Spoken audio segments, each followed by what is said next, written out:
Namaste, Pranam, Gita Dhyanam.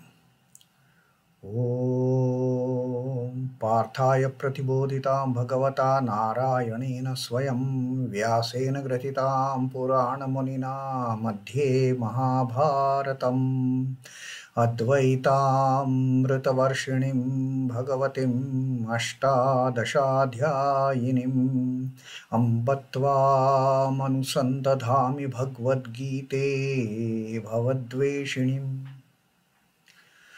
Oh Bhagavad Gita, with which Lord Narayana himself gave enlightenment to Partha. The ancient sage Vyasa included it in the Mahabharata. O goddess, showerer of the nectar-like knowledge of non-dualism contained in your 18 chapters. O my affectionate mother, the destroyer of rebirth, I meditate upon thee.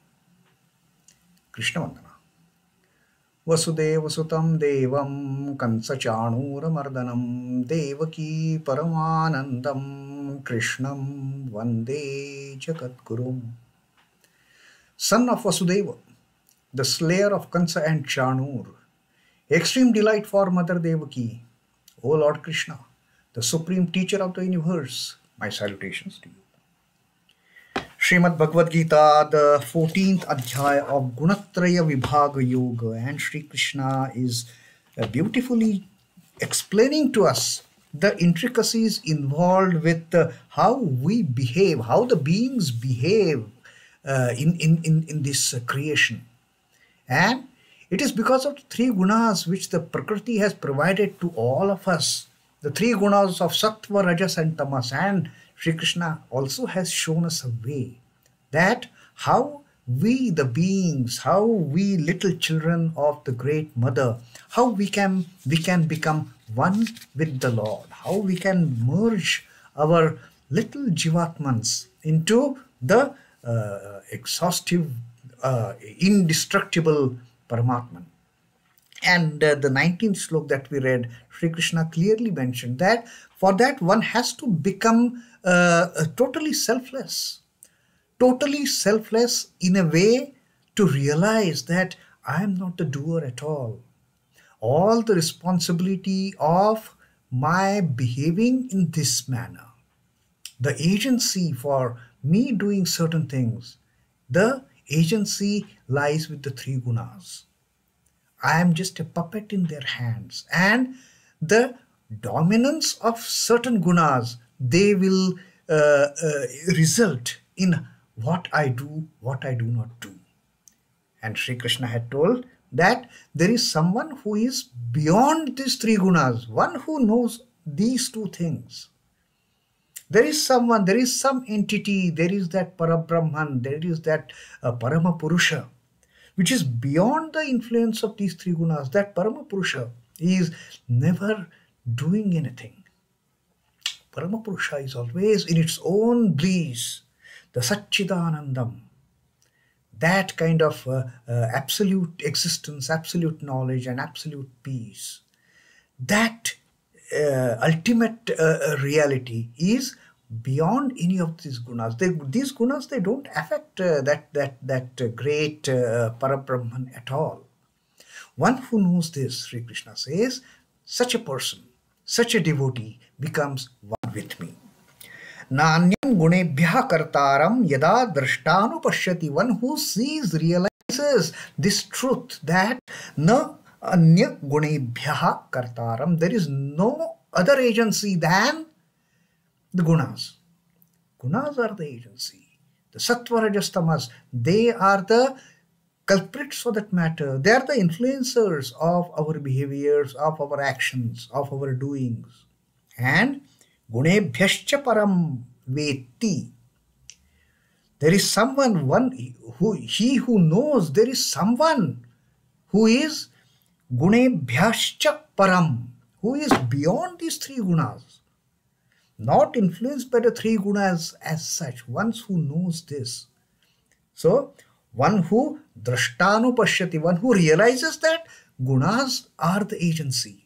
There is no other agency than the gunas. And one who veti, one who really knows, one who really understands that there is someone who is beyond the three gunas. Saha madbhavam adhigacchati. That person, madbhavam, becomes one with my entity as such. Adhigacchati, comes to me alone.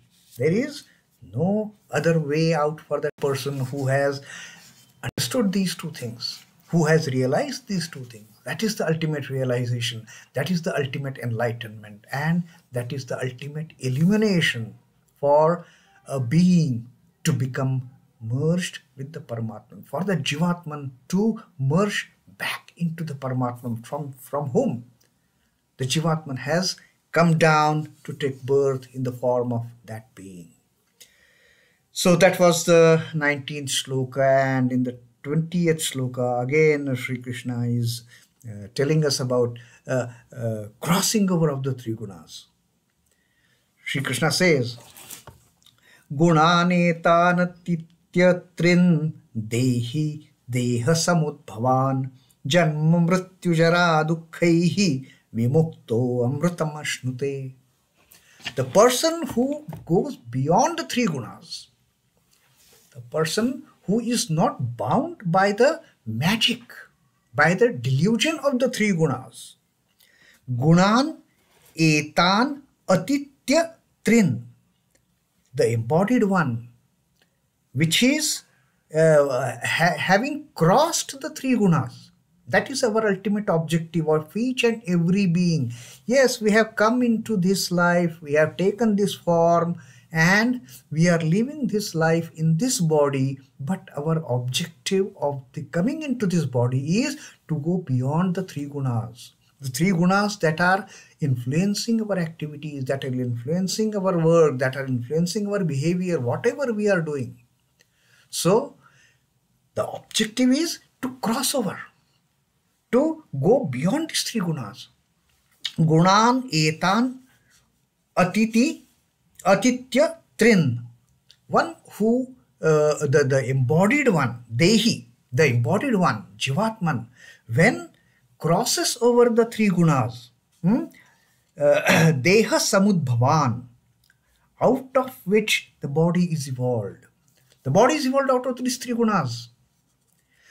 Because of the three gunas, the body has come into existence. Because of the influence of the three gunas, the Jivatman has got kind of deluded and taken this form to enjoy the Prakriti, to enjoy the creation. But that is not the real objective. The objective is to free from this prison, to get free from these limitations. And that objective gets blocked by the Maya, by the delusion which is created by these three gunas. So one has to cross over. The embodied, having crossed over these three gunas, of which the body is evolved, is amritam anushte, attains to immortality, attains to that being, that Jivatman attains to immortality. That Jivatman gets merged in the Paramatman and gets freed from all those pitiful conditions that every body has to undergo, every being has to undergo. Which are those conditions? Janmamṛtyujarāduḥkhair. Janma, the birth. Mrityu, the death. Jara, old age. Dukkha, the pains, the sorrows. All those troubles that are associated with this body. When one gets this understanding of crossing over the three gunas, then one also gets freed, vimukta, from these the unbearable experiences which are which every body has to undergo. These are very painful experiences for that matter. Birth is painful. The child, when comes out of the mother's womb, is never happy, is all the time crying, and how much pains the mother has to undergo while delivering that child of hers. So janma is a painful process. Mrityu, again a painful process. Depends on which guna is at the dominant level at the time of death. If it is sattva guna dominant, then okay, mrityu is not so painful. Then it is a serene experience of leaving the jivatman out of the body and a chance of getting it merged with the paramatman. But otherwise, mrityu is painful. Nobody is happy. We don't like to think about the mrityu at all, isn't it? But it is inevitable. With birth, the death is automatically assigned to each and every being. No one can escape it. We try to hide, we try to run away from the fact that we are going to die one day. We try to just put the blanket on our head saying, oh, there is no death, nothing. But each and every one of us, we have to ultimately meet the end of that body. Then which body comes, we don't know. So that is all into the hereafter.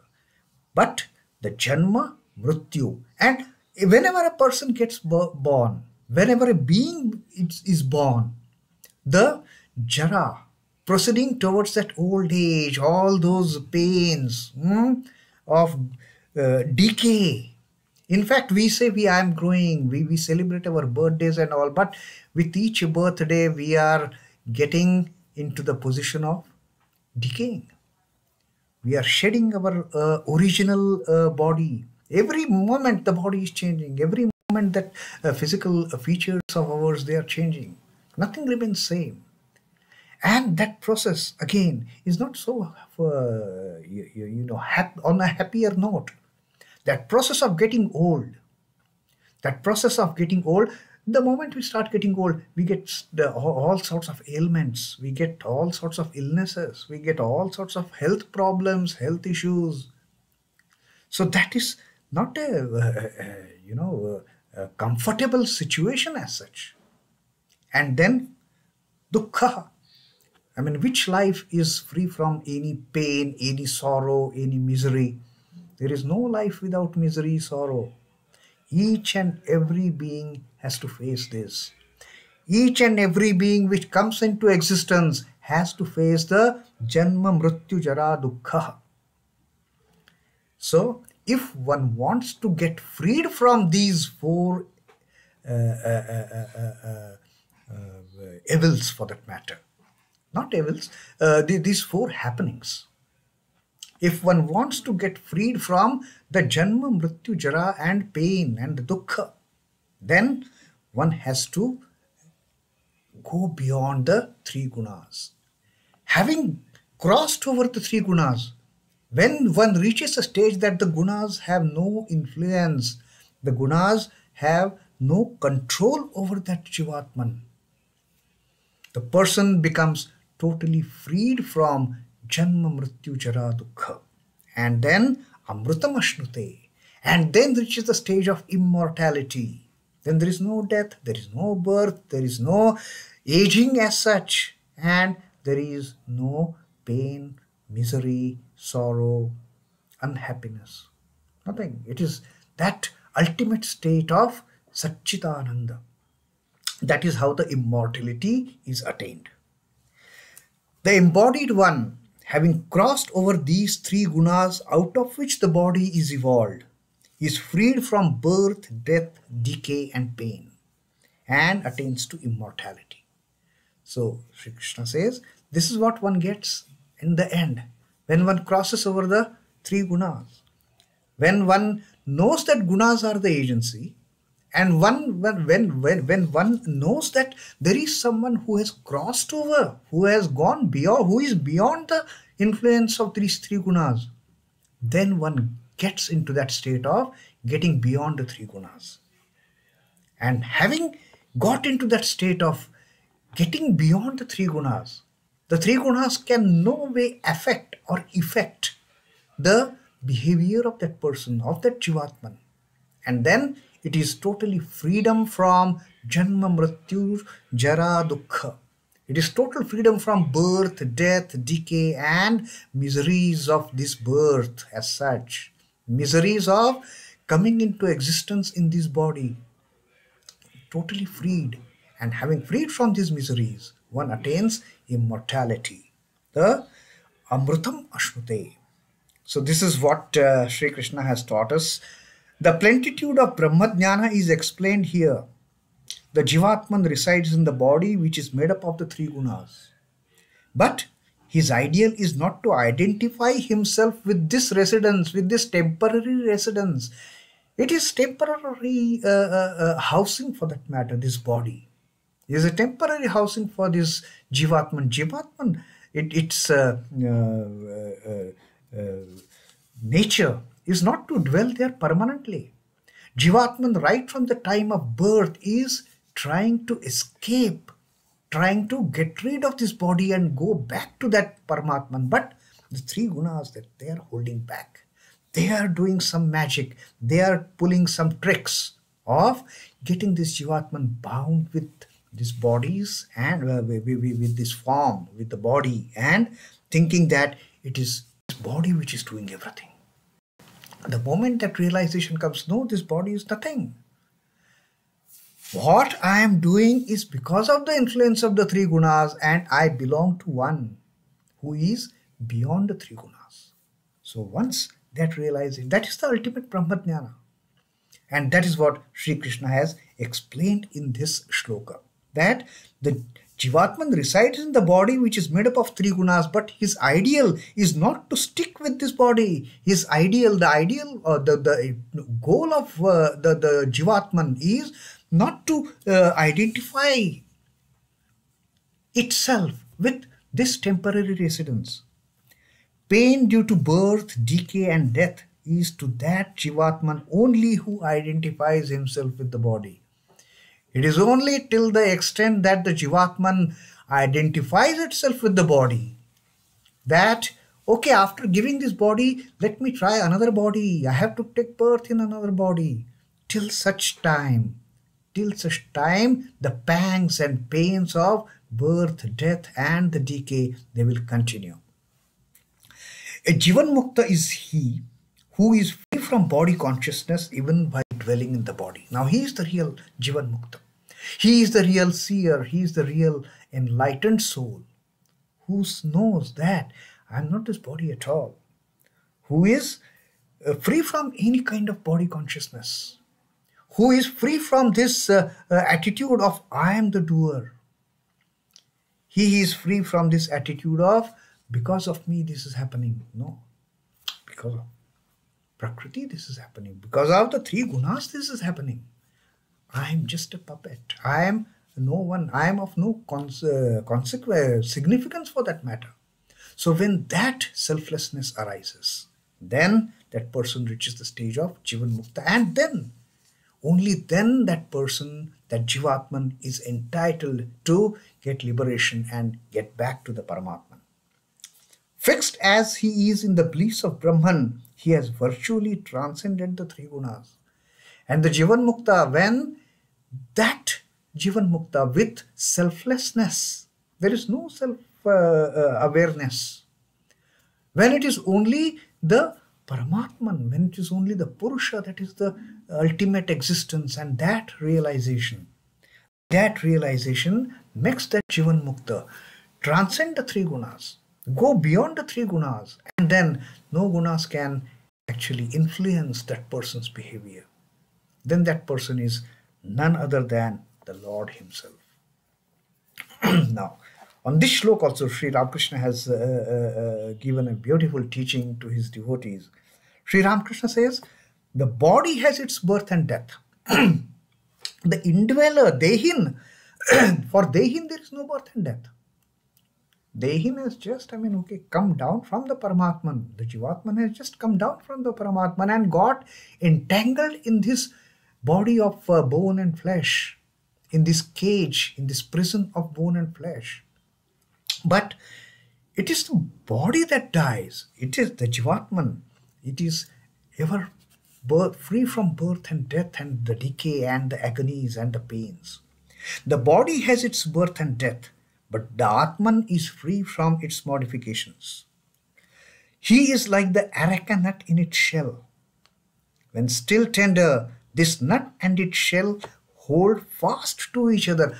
Unripe areca nut, if you have seen, the unripe areca nut inside is so tightly held with the outer shell. You cannot separate the two. You cannot separate the inside of areca nut, the nut as such, and the outer shell. They are strongly bound till it is immature. This, when still tender, this nut and its shell hold fast to each other. But when ripe, the nut separates itself from the shell. When that knowledge dawns, when that enlightenment comes, the nut inside, then you shake that areca nut when it is totally ripe, totally dried. When all kind of egotism, selfishness has gone from that nut as such, then you see, when you shake it, you hear the noise of that nut which is hitting the body of the outer shell, which is the hardened shell. Then we can then listen to, oh yes, now these two are separate. Now the nut inside is no way held tight to the outer shell.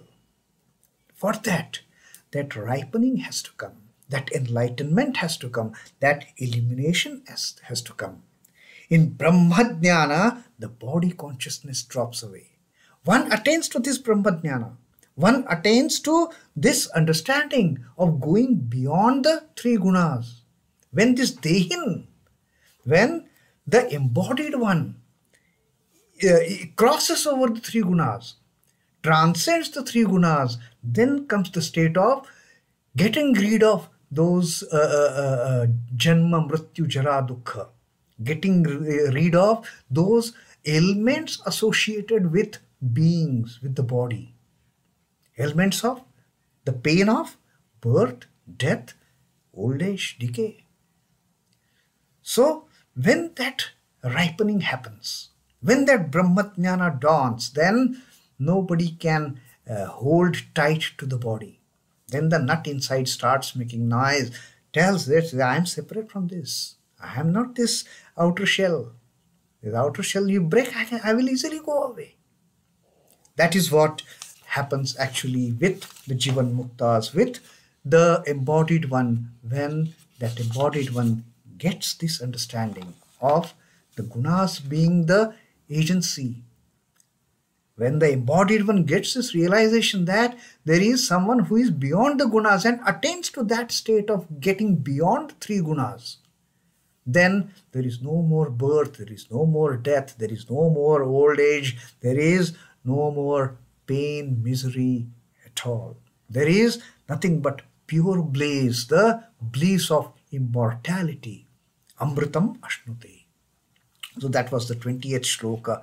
Sri Krishna once again is motivating us to get into that state of crossing over the three gunas, to get into that state of transcending the three gunas and becoming one with the Lord. That is Sri Krishna's teaching in this 20th shloka. Om Namo Bhagavate Vasudevaya. Sri Krishna Arpanamastu.